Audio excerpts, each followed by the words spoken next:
Raka'ya gideceğiz. Rolyana Ahmet yayınımıza katılacak. Heva Rolyana tu bxeyrati ve şanime? Sercavan nafxere. Ere tu Raka'yı em merak dikir revşa davir Raka çavaya.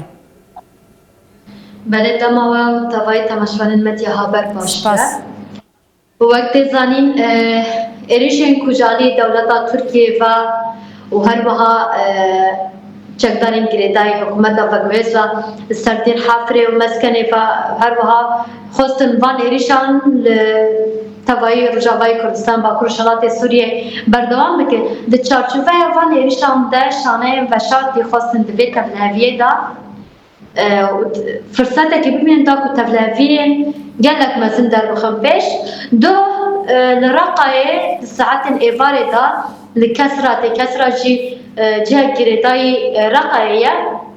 لبي دارشانه و شرطی خواستن تفلافیه چه بکن للبرانبری ویه که هزین سوریا دموکراتیک هسته و شروان یپجه برسفین هری خوردانوان و روش آرام کرن دیسا ایرو دوباره شانه و شرطی شانه رازای خواستن تفلافیه چه بکن للبرانبری ویه که بخدانیا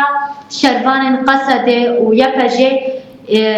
yani her berdavame yani tavaylu çayın kupar ve deben kudbejin ha rakab tamamı ketebin desti wanda yani hayastaki yani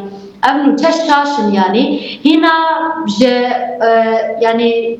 daxuyani resmi jaliye qasade ve nehati tiyayin lwe dere berxudaniye ki beham pate kirin yekser erişin kuten kirin jî و یکو برپسیار وان ایرشانن یعنی یکو سرپیشی وان ایرشان جی دیگه دولت ترکیه وقت زنین د ایرشن سر هر دو تاخ شیخ مسعود اشرفی دا هر وا ایرشن کو لدل حافره و بن پیکنا پیمانا کو حسد دیار کریه و هر وا ایرشن خسر با کور جلات سوریه هین یعنی حکومت و گوز بردوام دیگه یکسر افیه دولت ترکیه یعنی تکلداری فیرا وشه تابعی ایرشن کتین کرن لشکرین دولت ترکیه دوان ایرشان دانه لشیخ مخصوصی دیار بی تابعی چکن کتین بکارانی ین دولت ترکیه نه یعنی دویرا وشه دا وقت زمین برخدانیه که به هم با هر وحد ایرو لبنداوا تشینه ارتشین گردای دولت ترکیه هر وقت حکومت و گوز خواستن ایرشی بنداوا تشینه بکن سه جاره هولدان لبرانبری ویه که دیسا شربانین یپجه و قصده برسوین هری خوردان وان تابعی تانگ و توپیوان همیان گردن دستی خواه و ویرن گیراو شاداوی. بله.